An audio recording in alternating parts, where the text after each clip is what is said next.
Aloha! My name is Avalon Paradea, and in this video I'll be detailing the steps it took me in order to make a historic type of kapa known as kaha. Kapa was known as the fabric of Hawaii and was used for everything from daily clothing, to bedding, to baby's first blanket, and finally as a funeral shroud. Kapa is made by taking the inner bark, or the bast, of the wauke tree or paper mulberry tree, and several other tree species as well, taking this material and soaking it in both salt water and fresh water, and once the material has softened, beating it on a stone anvil using a wooden beater known as a hohoa. This is a smooth wooden beater, and beating this material into what is called mo'omo'o. And mo'omo'o is not yet kapa. This is rough, once beaten bast. Several pieces of this can be taken, rehydrated, laid on top of a kuala'au, or a wooden anvil, and felted together using an kuku, which is a grooved wooden beater, seen here.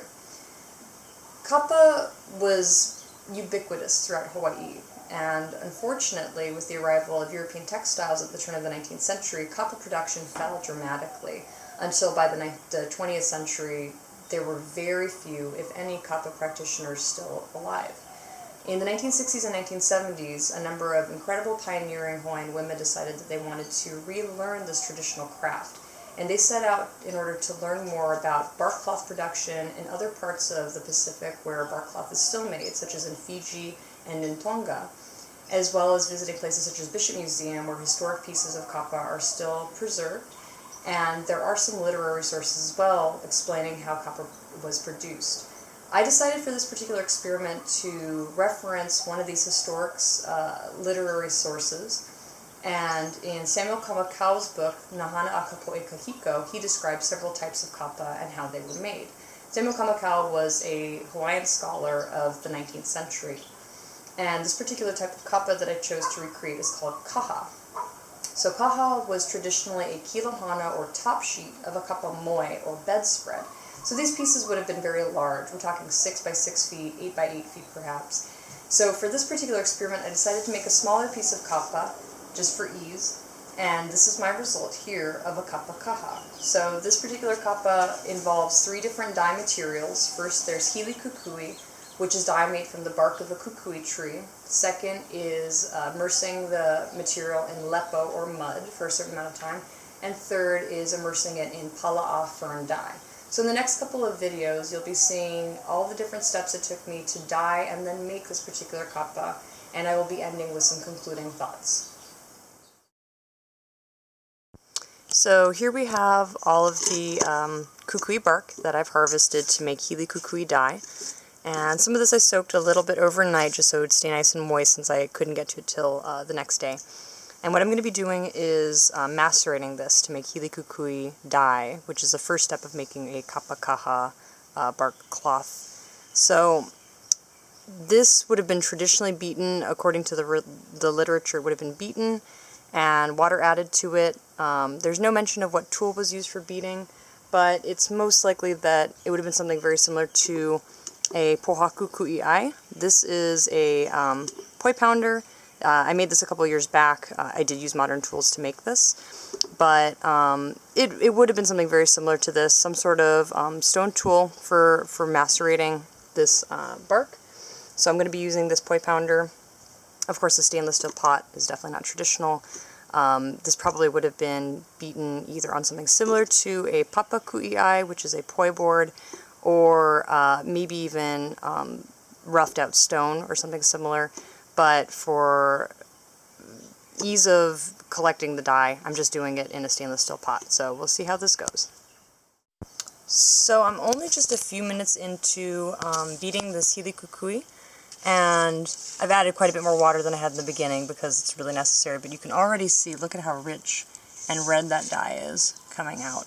I mean, it's a very small, very thin layer of water. So the idea here is that I'm going to be ideally adding a bit more water as I keep going. I don't want to water it down too much, but I also can't have it be too little water because, of course, I need this dye to dye my mo'omo'o. And so that's, of course, the pre-beaten form of kapa, beaten only once, because Kapa Kaha, according to the literature, is not turned into kapa until after the dyeing processes are all finished. So, yay! So this is the Hili Kukui Dye Now that it's all been strained out and everything, looks great. Incredible red color. And I have already started applying it to this mo'omo'o. So mo'omo'o is just beaten once. It's not kapa yet, but this is bast that's been soaked in fresh water and then salt water for a couple of days, and then beaten one time. And multiple pieces of mo'omo'o together, felted together, will make kapa. So this is the first stage of the Kapa Kaha, is painting the mo'omo'o with the kukui dye, the Hili Kukui Dye. And as you can see, it is an incredible color going onto that white. So once this guy is all nice and painted up, I'm going to dry him out today, and tomorrow will be the next step, which is burying it in mud. Okay, so what I'm doing now is all of this mo'omo'o has been dyed with kukui, and with the Hili Kukui Dye, and so now I'm doing the second stage of making a Kapa Kaha, and I'm submerging it in mud. And this was donated by my friends down at Kiholo Fish Pond.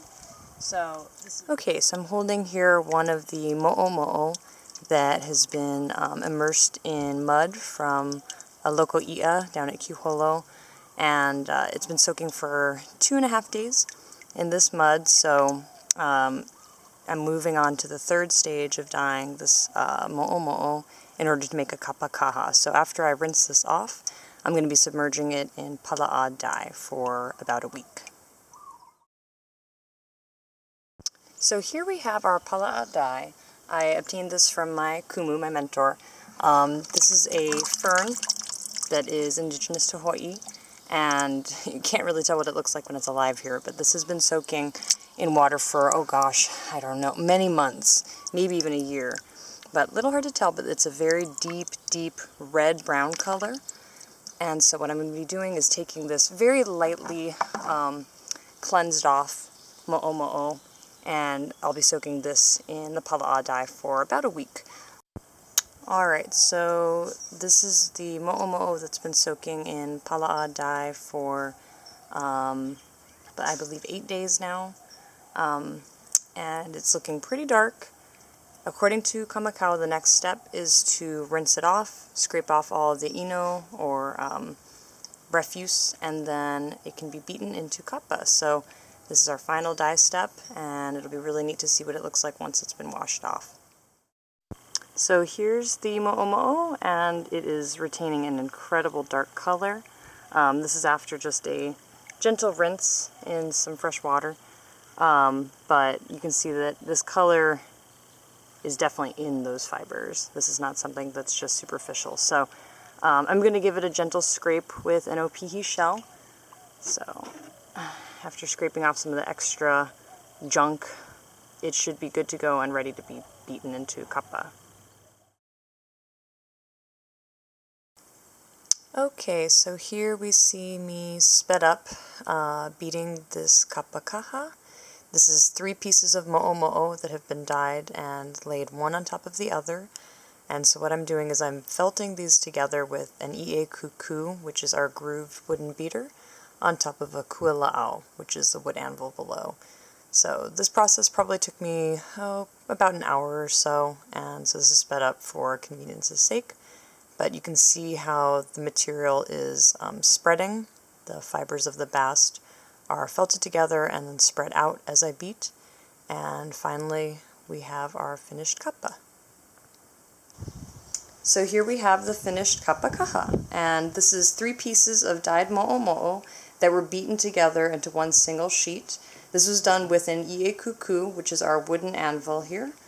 I'm sorry, wood beater, not anvil. This is the anvil right here. This is the kuila'au. So it's all 3 of these sheets were laid one right on top of the other, beaten together on top of this, and this is our result. And I gotta say, I'm actually amazed at how dark this color is. Samuel Kamakau mentions that the resulting color is dark. Now, of course, there's a bit of a caveat there in that I'm reading the English translation of his work.